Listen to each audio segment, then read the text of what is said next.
Hi, my name is Noemi from the Palmy Branch Library.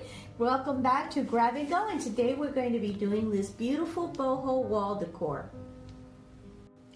Okay, so let's start with the kit and what it comes in a kit. You're going to get a bag like this, and inside we have a bamboo wreath. We have a bag full of beads. We have a flower that you're going to use, and we have a Ziploc bag, and inside the Ziploc bag you will find that it has a pipe cleaner, a burlap ribbon, and some twine. And now for a list of things that are also going to be needed but are not included in the kit are, of course, some scissors right here, also a hot glue gun and glue stick. Alright, so inside the Ziploc bag, as we've already said, we have the twine, but we actually have two like this. These are 5 pieces that are longer, and this is one piece that's smaller and thinner. So we're going to go with this first, and we're going to take these out. And also we're going to open this up. This has 25 wood beads inside. And so once we get it open, you'll see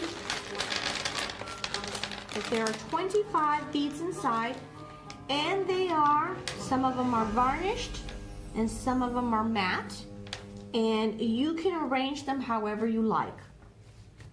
Okay, so now that I've untaped these long pieces of twine, you'll notice that on one end they actually have tape on them, and that is so that it can make it easier for you to string the beads. Now you are to put 5 beads per twine like this. You've got 4, 5. Now once you have the 5, you will need to make a knot at the bottom. That way they do not come loose. So once you do that, and it's probably best to do a double knot when you do that, that way you make sure that it's not going to come out again. Those beads will not come loose. Okay,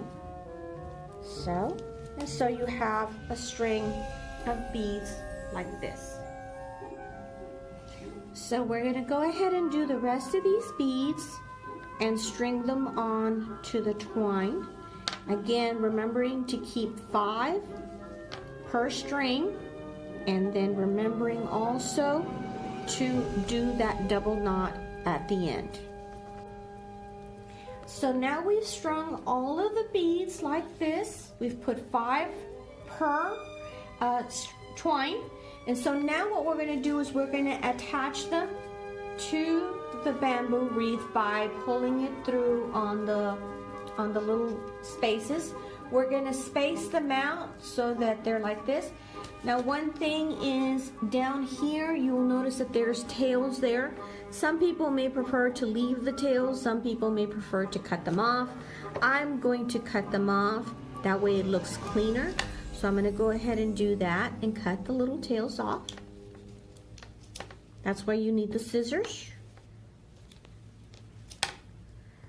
And once we do that, then we need to start stringing them to the bamboo wreath. You can also at this point decide how you want to arrange them. And some people may want them all the same length. Others may want a certain design where they're going in an angle or in an arrow, or an arrow going either up or down. So that's for you to decide how you want to arrange the length of the beads once they're strung onto the wreath.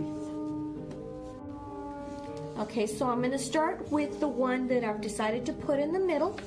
So I'm going to go ahead and find a space in between the bamboo to try and thread it through the bamboo. Sometimes it can get a little difficult. You might need some nails. And so once you put it in, Now you need to decide the length. How far down do you want it to go? Okay, so as you can see, I've already strung 4 out of the 5. And you'll notice that this time I decided to use the middle one as the shortest one and then work at an inverted arrow. It's opposite to what I did over here. And so you can use your own judgment or your own creativity, how you want to do it.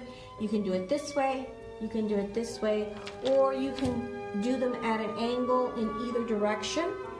And it's always a good idea that as you are stringing them, you always pick it up, look at it, judge the size, the size of the length of the twine, and also the distance in between as you're doing this. And you'll notice that I still left these on. I won't cut them off until I'm absolutely safe and sure of the distance and the length of the twine as I want them. Okay, so here we've already strung all 5 beads in twine, and I've already cut off the tail. So what I'm going to do at this point is I'm going to add a little bit of glue to the twine just so that we can secure it and make sure that it does not come undone. Okay, so we've done that, and we're going to set this aside, and now we're going to work on the bow. So we're going to take out the burlap ribbon and the pipe cleaner. We're going to unroll this, and some people find it very hard to make bows. I find that the easiest way is just to do this. Basically, fold it in a third like this, and then get the middle part, find out where the middle is, and then just scrunch it and pull out the thing, and then use your pipe cleaner to secure the middle. Now if you find, like in this case, I find that these are a little long, and so I want them to be maybe a little bit smaller. They look like a floppy-eared rabbit. So instead what I'm going to do, I find maybe it's a little too long and I want these to be longer. So then just move them in. Move them in a little bit more. Make the tails, the ones that hang down, longer. And until you are satisfied with the length, with the size of your bow and the length of your tails, and you start fixing it to where more or less it becomes the bow you want, the size you want, and that's when you use your pipe cleaner to secure the middle, like this. And remember to fluff it up a little bit. It'll look nicer like that. And don't worry about this part in the middle, because remember, your flower's going to go right there. So keep that in mind. So you might want to do this every once in a while and say, hey, yeah, that's a good size, or no, it needs to be a little bit bigger or smaller or whatever. So you might want to just do this just to compare size. So you're going to secure that and so bow. First I'm going to secure this. Do the twining, twist it, twist it, twist it, twist it.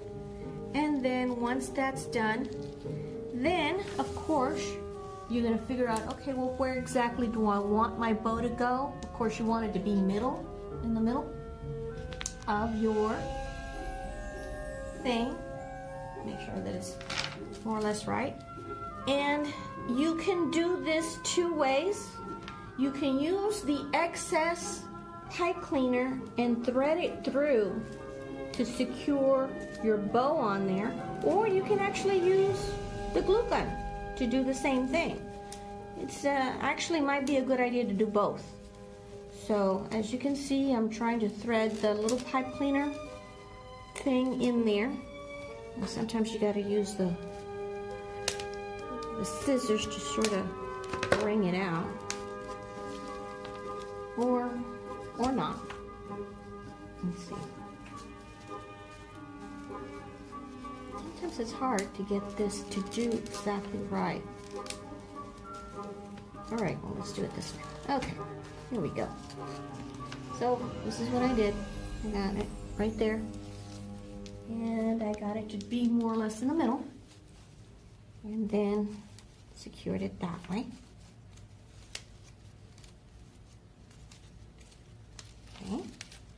And again, fix your bow like that.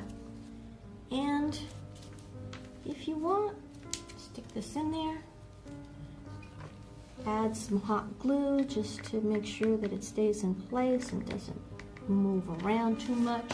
And then once you're done with that, then this is when you put hot glue right there and stick your flower in the middle. Okay, so I've already attached my bow, my flower, and I've even cut the tails on the ribbon.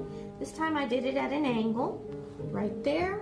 And so the only thing that's left to do is that small piece of twine. That's the one that's gonna go right here at the top, because that's what you're gonna use to hang it. So basically, choose a spot. Of course, use the one that's going to be a good countermeasure, a good center point for putting the string, and you just put it in through this. You put the ends together, and of course, you make a knot like this. And then you pull it through, and now you have something to hang it with. Okay, so now we have our two samples that are done, and the beads, you can arrange them to be in any order or in any size that you want, in any way that you want. Also, the length of the twine can be any length that you want, in any shape that you want. And I'm going to set these aside, and I'm going to remind you that these kits are going to be available at the Palmy Branch Library starting on Wednesday, November 4th, and there are limited kits available. All of this is available at your local Dollar Tree if you did not get a chance to get them.